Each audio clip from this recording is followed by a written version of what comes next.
Estamos fazendo um compartilhamento para mais uma apresentação, hoje do módulo 5C, de inspeção de caldeiras e vasos de pressão.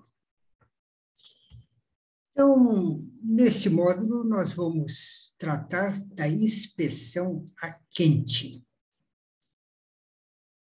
E ele vai constar dos seguintes itens: teste de acumulação, teste dos alarmes de nível de pressão, teste dos pressostatos, regulagem das válvulas de segurança se necessário, teste da bomba de abastecimento de água, teste do injetor quando houver, e exame dos aterramentos, e exame do para-raio. Bom, inspeção a quente. Inspeção a quente.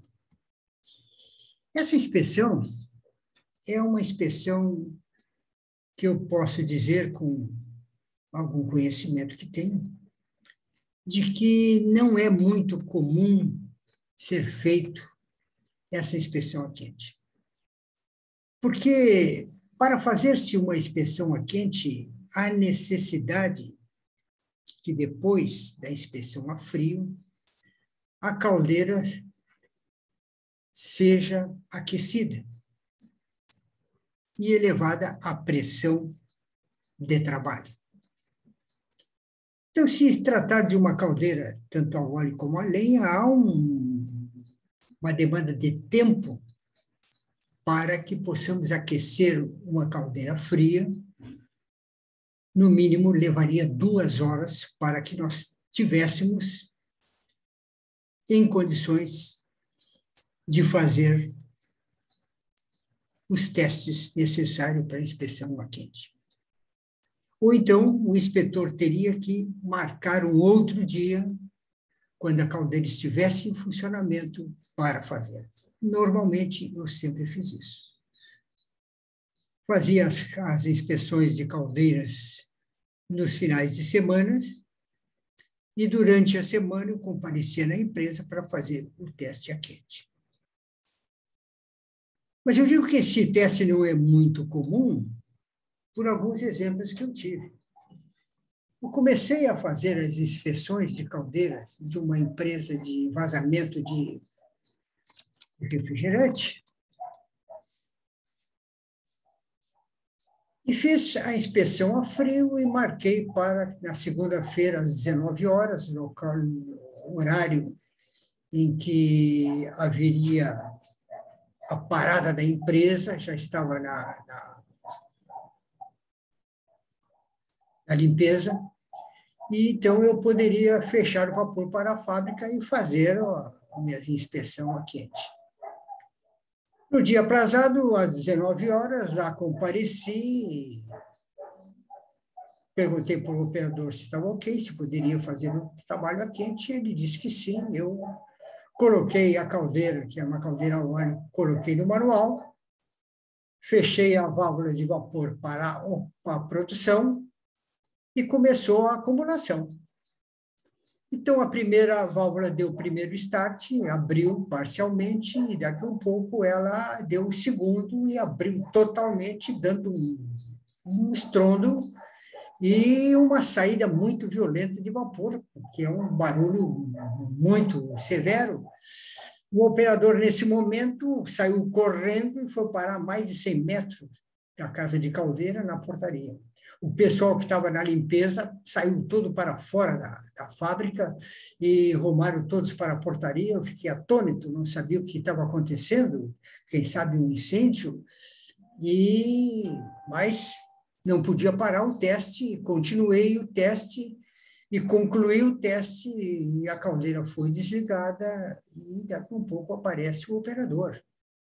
Eu perguntei o que houve, algum sinistro? Ele disse, não, eu pensei que a caldeira ia explodir, e todo mundo pensou. Eu digo, mas para aí, quanto tempo faz que você trabalha nessa empresa? E ele me disse, olha, eu trabalho mais de 5 anos, mas nunca... Você acompanhou já a inspeção de caldeira? Sim, mas nunca fizeram isso aí. O inspetor vinha, dava uma olhada por dentro, tirava umas fotos e tal, e era isso aí que ele fazia. Então, o teste de acumulação, teste a quente, em si, não é muito comum de se verificar. Mas o teste de acumulação, como eu já disse, fecha-se a saída de vapor para a fábrica, coloca-se uma caldeira a óleo, coloca-se no manual, se uma caldeira a lenha, começa-se a abastecer o suficiente para levantar a pressão até a abertura das válvulas de segurança.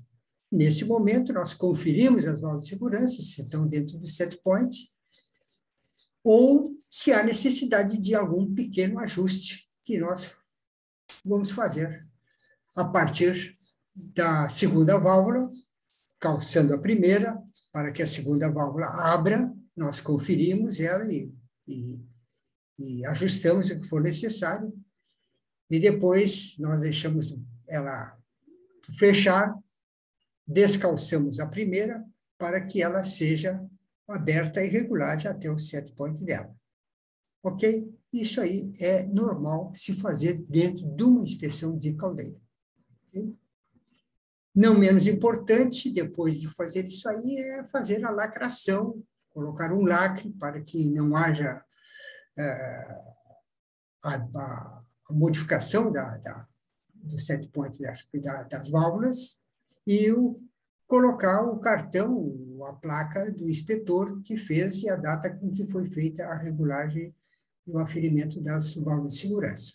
Ok? Isso é o procedimento normal, né, de um teste de acumulação. Não confundir o teste de acumulação com um teste de avaliação do desempenho da válvula, se é suficiente, ou seja, da suficiência das válvulas de segurança.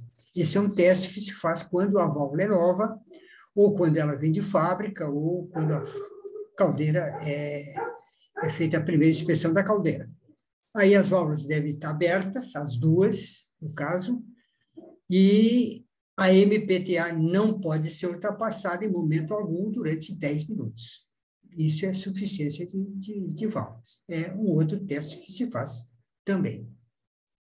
Mas vamos ver o que as válvulas, como elas funcionam. Você está vendo esse desenho? Então, veja bem, o diâmetro da saída do vapor, da caldeira, a tubulação onde está colocada a válvula, ela atua numa determinada área da válvula. E essa pressão que vence a mola e começa a levantar o disco de apoio, de fechamento da válvula, e ele vai abrindo até que ela abre e no segundo estágio, que aqui está, ela levantou agora, a área de atuação da pressão duplica, fica muito maior. Por isso é que ela dá aquele estrondo e começa a vazão total do vapor saído pela válvula. Okay? Então, esse é assim o funcionamento. É o primeiro estágio e o segundo estágio de abertura da válvula de segurança, como aí está. Ok? Teste do alarme de nível e pressão. Nós temos na caldeira a garrafa de nível, que copia exatamente o nível da caldeira, mas sem turbulência nenhuma. Ali estão colocados os eletrodos. Então, esses eletrodos de nível, eles está também ali o eletrodo que chama e desliga a bomba, o eletrodo terra e o eletrodo de alarme. Quando o eletrodo de alarme ele é desobstruído, ou seja, ele fica fora da água, ele manda um sinal elétrico para o alarme que dispara. Então, vejam bem, no teste de alarme de nível, basta você abrir o dreno da garrafa de nível, abre o dreno, você faz com que a água do depósito da garrafa de nível desça e desobstrua o eletrodo que dispara o alarme. E aí você vai ver se disparou o alarme ou não, por falta d'água. Certo? Bom, e depois nós temos também o teste dos pressostatos. Nas caldeiras a óleo, nós temos sempre 2 pressostatos, vocês estão vendo na figura. Esses pressostatos, modulam, ou seja, quando chega a pressão, o set point do pressostato, ele modula. Ou seja, há uma injeção apenas de 50% do combustível para provocar a chama. O segundo pressostato, ele é o pressostato de alta, ou seja, ele vai desligar a caldeira quando chegar no seu set point. Então, digamos assim, que a fábrica está operando normalmente e daqui a um pouco, por qualquer motivo, fecharam o consumo de vapor totalmente. A caldeira começa a acumular. Quando chega no set point do primeiro pressostato, ele modula, passa para a chama baixa. Mas como não há consumo de vapor, a pressão continua a subir. Quando chega no set point do segundo pressostato, ele desliga a caldeira.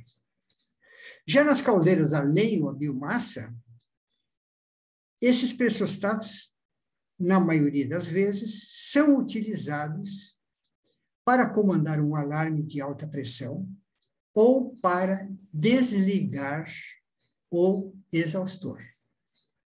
Tá? Também pode ser no exaustor, 2 pressostatos, baixa a velocidade, 50%, e o outro desliga totalmente. Pode ser esse arranjo também. Vamos ler o mensagem. O pressostato é um dispositivo instalado em equipamentos que trabalham pressurizados, capazes de monitorar a pressão de um fluido e comutar seus contatos quando a pressão ajustada, set point, é atingida. É utilizado para controlar e proteger equipamentos contra supressão. Possui, geralmente, um elemento sensor, um mecanismo de ajuste e uma unidade interruptora. Então, isso é os pressostatos que são testados no teste a quente. Tá? Se estão atuando, se está desligando a caldeira, se está... Então, é fácil, né? Você modula no primeiro, depois continua e tal. Você simula e faz com que eles funcionem. Okay?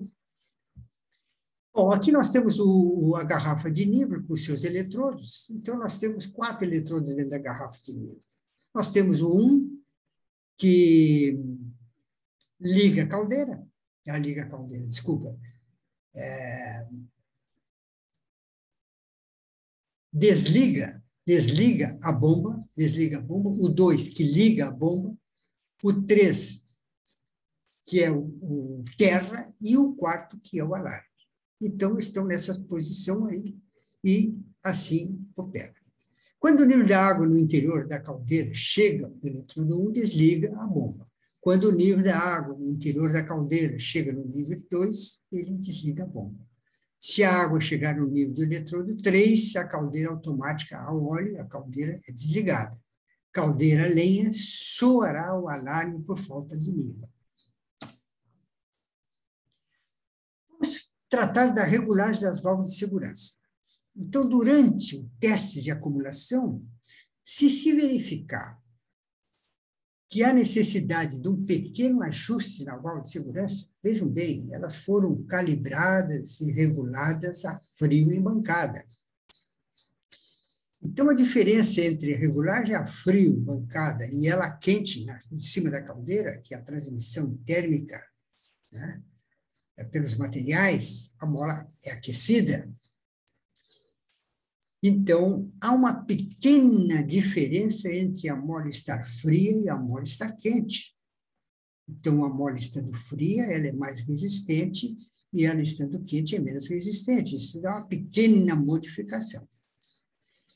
Então, se houver necessidade, tira-se o capacete que cobre a válvula, com seu dispositivo de abertura manual, etc., e se regula apertando esse parafuso oco que está aqui, ó, regulagem da mola.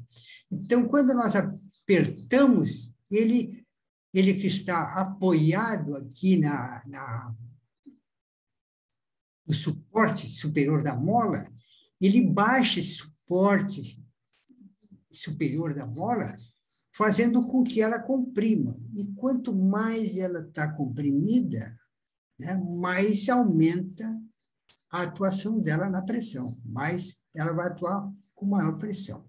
Se quisermos que ela atue com menor pressão, basta nós aliviarmos isso aí, e vai subir a mola e vai atuar com menor pressão, ok? Então, nós podemos ajustar a mola apertando ou afrouxando isso aí, certo? Então, isso é simples, não há muito problema nenhum. Pode-se fazer isso durante o teste de acumulação. Bom, a NR13, no seu item 13.413, diz o seguinte: as caldeiras devem ser dotadas dos seguintes itens. A. Válvula de segurança com pressão de abertura ajustada em valor igual ou inferior a PMTA, pressão máxima de trabalho autorizada, considerando os requisitos do Código de Projeto relativo à abertura escalonada e tolerância de calibração.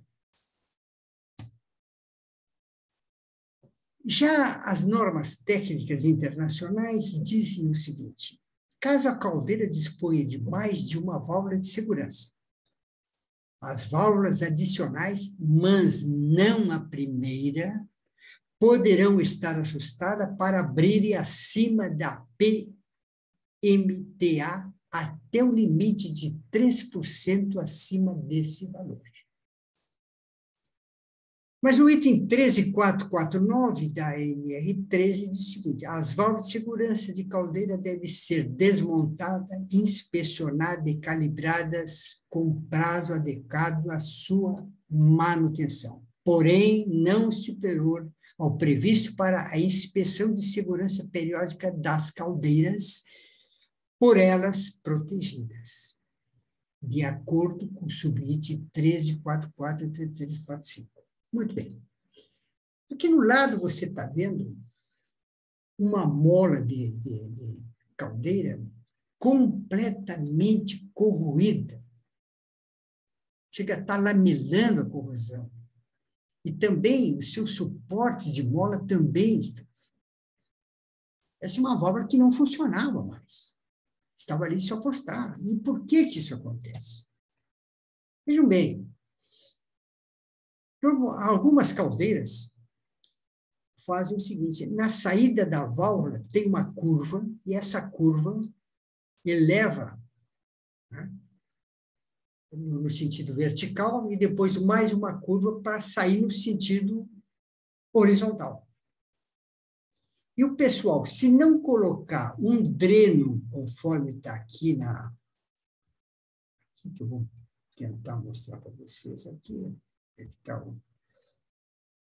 aqui, esse dreno aqui,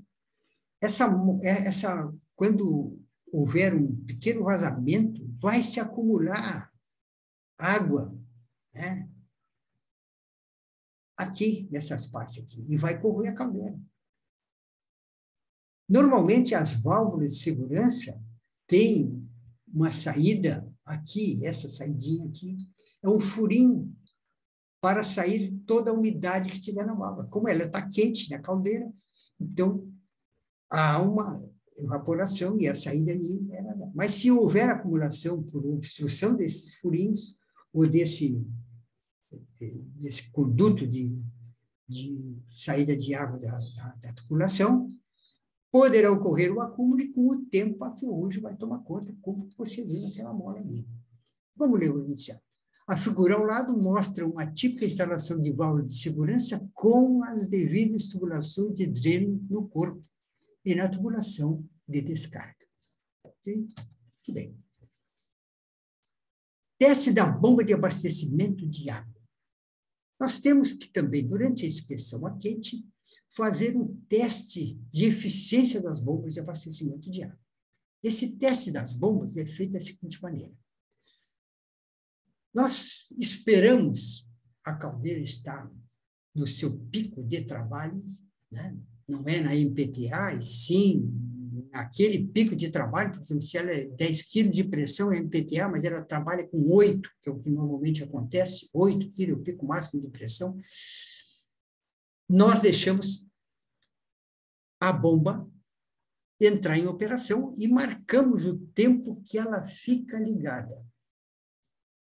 Aí ela desliga, nós continuamos marcando o tempo que ela fica desligada. Quando ela liga de novo, nós temos o total do teste, ou seja, o tempo em que ela teve em funcionamento, somado ao tempo que ela esteve parada. Essa soma do tempo em funcionamento, mais o tempo que ela teve parada, nós vamos dividir pelo tempo em que ela esteve em funcionamento. E o resultado tem que ser superior a 1,5. Se não for superior a 1,5, nós rejeitamos a bomba. Vamos ver.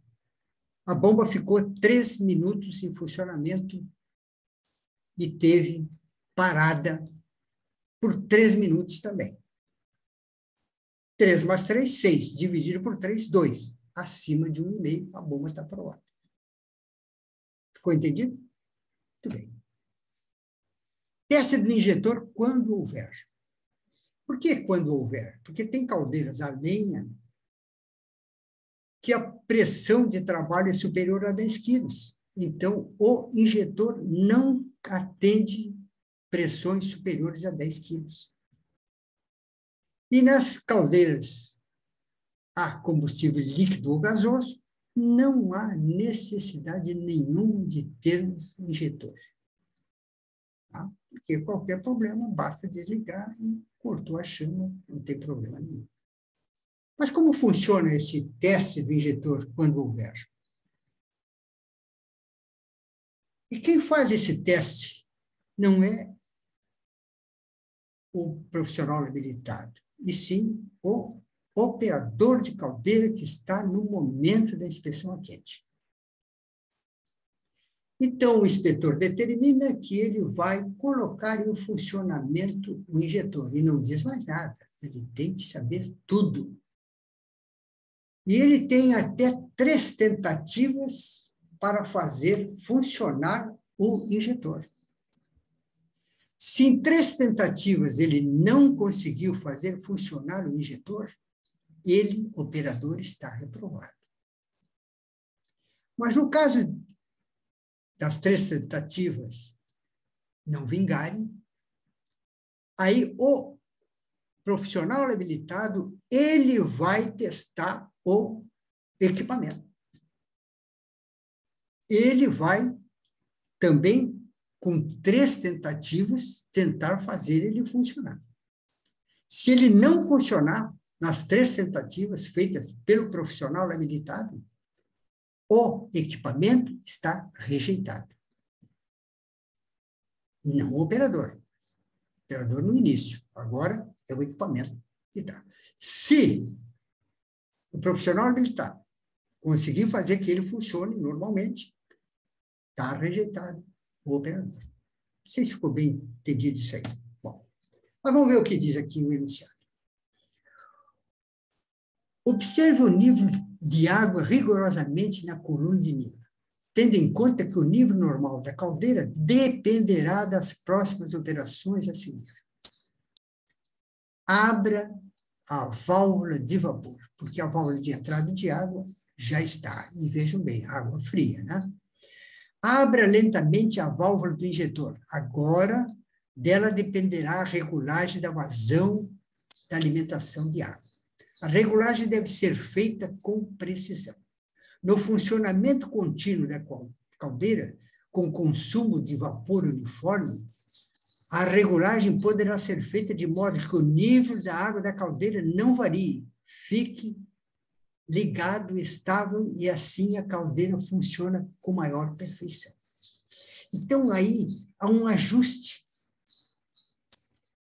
da água que está o injetor colocando para dentro da caldeira e o vapor que está saindo para o consumo. Onde houver uma equivalência entre a água que está entrando e o vapor que está saindo, o nível não sobe nem desce. Fica estável. E isso é a melhor situação para o injetor. No uso do injetor, a temperatura da água de alimentação máxima é de 25 graus. O injetor é muito sensível a uma eventual entrada de ar, vedação imperfeita, e pela sujeira da água, que entope, modifica as aberturas dos cones de gliceuls. Bem, vamos ver aqui agora o injetor. Então, nós temos ali a válvula de entrada de vapor, aquela que nós vamos abrir primeiro. A válvula de entrada da água normalmente está aberta, e nós vamos operar a válvula do injetor, que é aquela manetezinha ali que nós vamos, né? Anti-horário, vamos injetar, e horário nós vamos fechar. Tá? Nós temos também o visor livre do injetor, que no primeiro momento que você abre a entrada de vapor, vai sair água, né? Ali no visor. E essa água vai parar quando começar a entrar água para a caldeira, ela para de correr ali. Então, você verifica por esse injetor se está entrando água para dentro da caldeira. Ok? Muito bem. Não menos importante, tem o exame do aterramento da caldeira. Uma caldeira sem aterramento, uma vez que nós temos no seu interior sais minerais, soda, metabisulfito e outros componentes químicos, que são sais ótimos condutores de energia elétrica, porque a água não é condutora de energia elétrica. A água destilada ou bidestilada não conduz energia elétrica. Mas os elementos químicos que estão dentro da caldeira são ótimos condutores, tanto que se verifica a concentração desses elementos através da condutividade elétrica. Mas o aterramento é importante para nós não criarmos dentro da caldeira um ânido de um cátodo para destruir, na corrosão eletrolítica, toda a caldeira, que poderá acontecer em apenas 6 meses. Eu já peguei uma caldeira completamente com a tubulação corroída em 6 meses. Constatei que havia uma interrupção no aterramento. E a caldeira não estava aterrada. Mas esse aterramento, como é que se faz? Coloque-se uma haste de cobre de 1 metro, 1,5 metros, faça um poço com diâmetro de 200 a 300 milímetros aproximadamente, coloca a haste enterrada no centro. Isso tem que ser feito quando o solo não é úmido. Se o solo for úmido, basta enterrar a haste e já vai ser suficiente. Mas em solo seco, faça esse buraco, coloque essa haste no meio, coloque-se uma camada de carvão vegetal, uma camada de sal, uma camada de carvão, uma camada de sal até 50 centímetros do fundo. Depois cobre-se com areia, com terra. Coloque-se água para que o sal derreta e se espalhe pela terra. Com isso, nós vamos ter um campo de absorção elétrica muito bom. Interessante também é no momento que nós vamos jampear o terra na caldeira, na massa da caldeira. Não pode haver qualquer tinta isolante, nós temos que raspar, o metal tem que ficar com metal, e ali nós devemos segurar com parafuso de força para unir bem. Tá? Então, conforme vocês estão vendo aqui, há necessidade que isso seja feito e conferido em cada inspeção da caldeira. Ok? Muito bem. Não só aí deverá ter aterramento, como também em alguma parte, por exemplo, num tubo em que nós temos uma junta, e essa junta pode ser uma junta grafitada, e não conduz energia elétrica, os parafusos pintados também não conduzem, tá? E ficam isolando uma parte da outra. Há necessidade de se jampear uma parte na outra para que haja o aterramento de todas as partes. Também motores de bomba, motores de exaustor, todos devem estar aterrados, devidamente aterrados, porque uma carcaça, um aterramento de carcaça do motor pode transmitir para a caldeira, para as partes da caldeira, então poderá ocorrer um acidente. Não menos importante é termos também a conferência com o terrômetro de quantos ohms é a resistência do aterramento. O aterramento não deve ter uma resistência ôhmica superior a 10 ohms.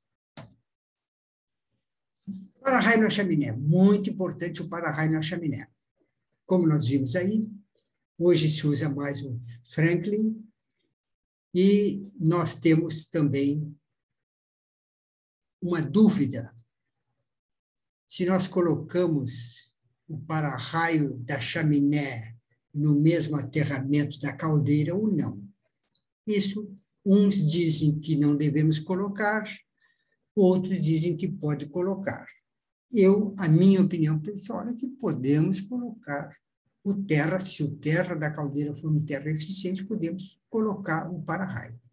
Aliás, diga-se de passagem, que o raio não cai no para-raio.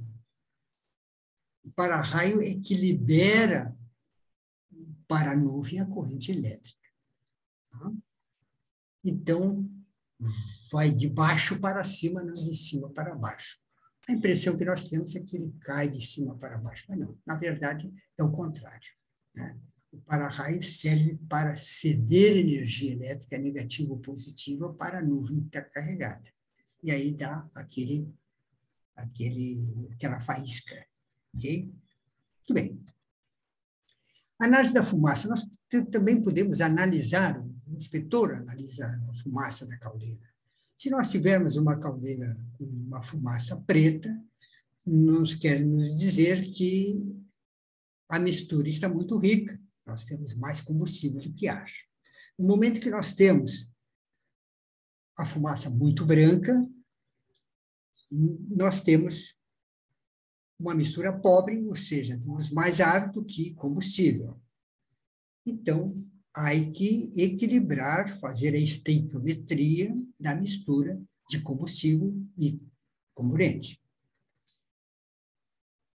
Também temos casos em que a fumaça branca, mas não tão branca, ela é mais cinza, isso nos indica que nós temos concentração de umidade na caldeira, lenha úmida, lenha molhada, etc. Na verdade, quando se quer uma fumaça dentro dos parâmetros estequiométricos, não se vê fumaça, se vê apenas o branir da temperatura que sai pela chaminé. Okay? Bem. Mas para nós termos o conhecimento da estequiometria, se está bom, está ruim, principalmente quando se trata de caldeiras a óleo, que não se quer que tenha fumaça alguma, nós podemos usar dois dispositivos. Um é um kit para análise de CO2, de Oxford, que nós pegamos a fumaça e jogamos para dentro desse recipiente e mistura com produto químico que nos dá uma coloração que nos diz o que está acontecendo. O outro é o medidor de fuligem, é o smoke test.